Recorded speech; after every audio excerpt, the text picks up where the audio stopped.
ኤቢ እናትና አባቶቿን ሳታስፈቅድ በእሷ ቤት እንግዲህ ጀግንነትና ታሪክ የሰራች መስሏት እንዲሁም ደግሞ እናቷ የምትመክራትን ምክር አንዳንድ ነገሮችን ለመተግበር ስትል በድብቅ የሰራችው ትልቅ ስህተት ነበረ።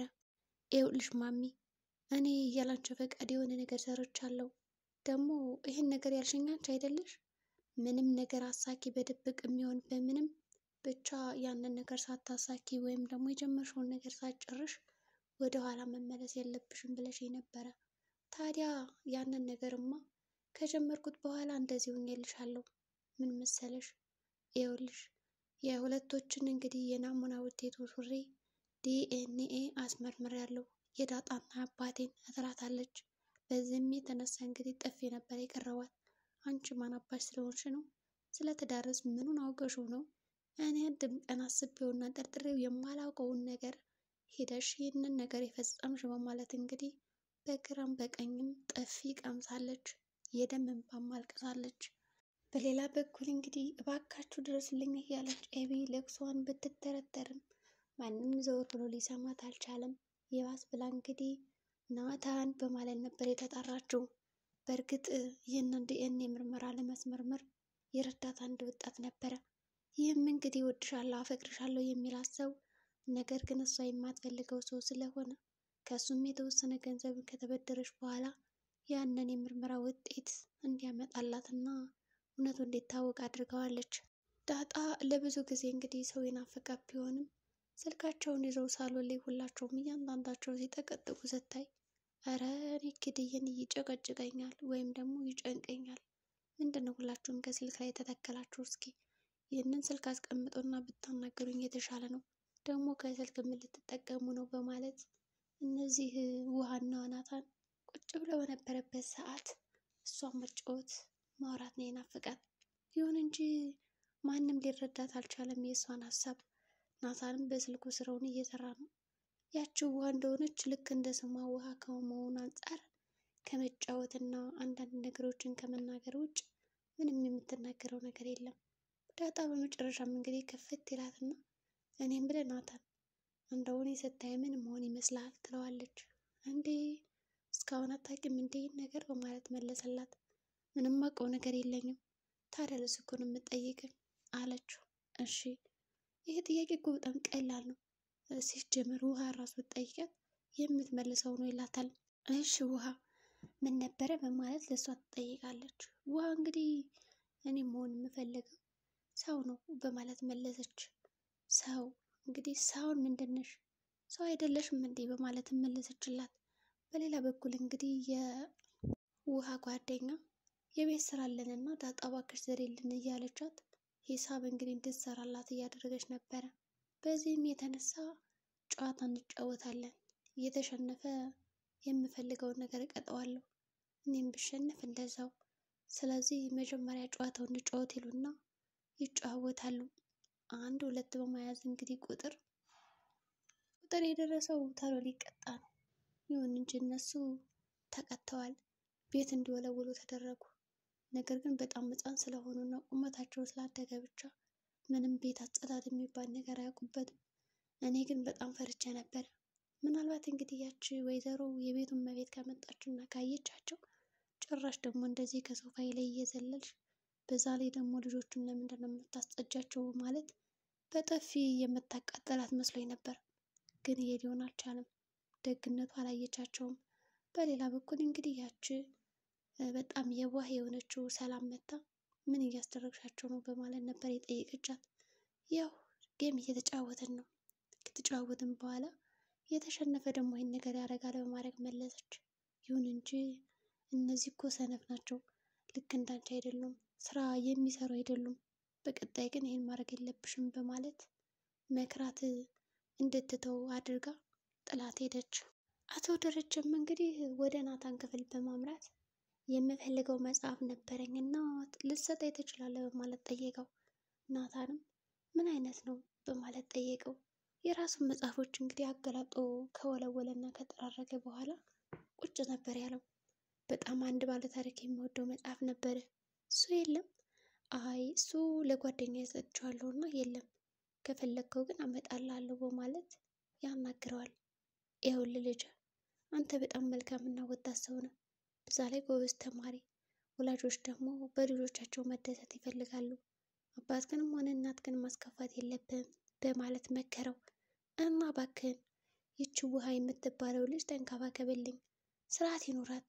አይበለውና እኔ በህይወት ባልኖር ወይም ደግሞ ማርታ ባትኖር ምን ሊፈጠር ይችላል? እባክህን እንደው ቁም ነገር አትይዛት፣ ሞኝ ከሆነ ቀረች በማለት ምክሩን ይለግሰዋል። እንዲሁም ደግሞ አባቱ ከናታን ይልቅ ከዳጣ ጋር እንድትቀራረብ እና የተለያዩ ነገሮችን እንድትመረምር እንዲሁም ደግሞ እንድትማር የሚያደርገው ትስስርና ቅርርብ አለ። ነገር ግን ይሄ ነገር በናታን በኩል ነው እንዲሆን የፈለገው። ናታንም እሺ በማለት ሀሳቡን ይቀበለዋል። በሌላ በኩል እንግዲህ ሁለት እህትማማቾች ኤቢና ውሃ ምንም ሊስማሙ አይችሉም።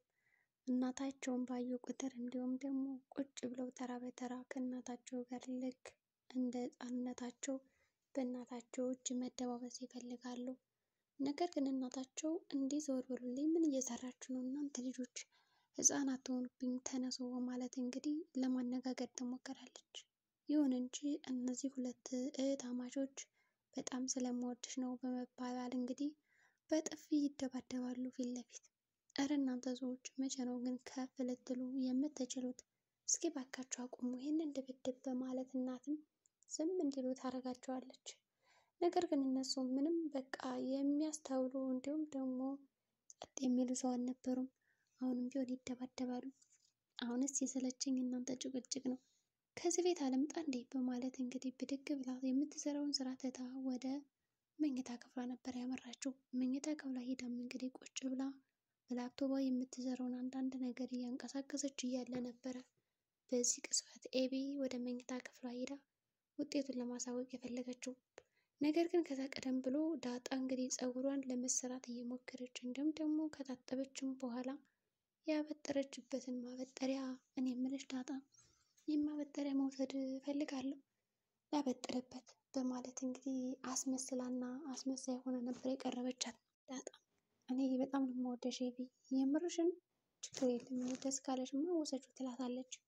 ነገር ግን ብልጣ ብልጥ እሷ የፈለገችው በእሷ ማበጠሪያ ማበጠር ሳይሆን ስታበጠር የነበረበት የተወሰነ ፀጉር እንዲቀርላት እና ያንን ነገር ደግሞ ወስዳ ምርመራ ለማድረግ ነው።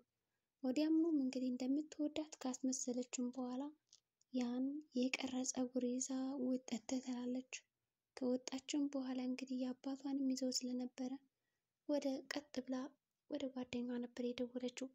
ጓደኛዋም ይሄንን ነገር እንደሚሰራላት ከተስማማ በኋላ እንዲሁም ደግሞ ለዛ የሚሆን ገንዘብ ከሆስፒታል ከጠየቀችም በኋላ ሁሉን ነገር ከፍሎ ሁሉን ነገር ጨርሶ እንደሚሰጣትና እንደምታገኘው ስትነግረው ደግሞ ይበልጥ ተደስቶ ያንን ስራ ፈጽሞላታል። ይሁን እንጂ ኤቢ በጣም ተደስታለች። ዳጣ እንግዲህ ሰው ስለናፈቃት ሰላምን እባክሽ ፀጉሬን ሰራሪ በማለት ፀጉሯን እንድትሰራት እያደረገቻት ነበረ። የምልሽ አሁን በወልድ እኮ ልክ አንቺን የምታክል ልጅ ነበር የማደርሰው ትላለች ሰላም። ዳጣም እንግዲህ ዞር ትልና የእናቷ ነገር ያስችላትምና አሁንም ቢሆን ስለምትንሰፈሰፍላት እኔ የምልሽ ሰላምዬ አሁን የኔም እናት ልክ እንዳንቺ ትሆን እንዴ አለቻት። ሰላም በዚህ መሃል ድንግጥ ትልና ማለት ዳጣ እናት የለሽም ወይስ አታውቂያትም አለቻት። እንዴ አይ በማለት ዳጣም ጉዳዩ በምስጢር መሆን አለበት ብሎ ስላስጠነቀቃት አባቷ ምንም አይደል በማለት ጸጥ ትላለች። ምን ሆንሽ? መናገር አልፈለግሽም? እሺ በቃ ምንም ችግር የለም ሌላ ቀን ትነግሪኛለሽ ትላትና ዝም ትላለች። በሌላ በኩል እንግዲህ የሰራችላትን ፀጉር እንድትፈተውም ጠየቀቻት። እኔ እኮ ስሪልኝ አልኩሽ ከሰው ጋር ማውራት ስለፈለግኩ ነው እንጂ በእውነት ፀጉሬን የሚሰራልኝ ሰው አጥቼ አይደለም፣ በቃ ፍሺው አለቻት በቁጣ። እሺ በማለት ፈታችው። እንደውም እኮ ነግሬሽ ነበረ ፀጉርሽ ከመሰራቱ ይልቅ ሲፈታ በጣም ያምራል የሚል ሙገሳ ሰጠቻት።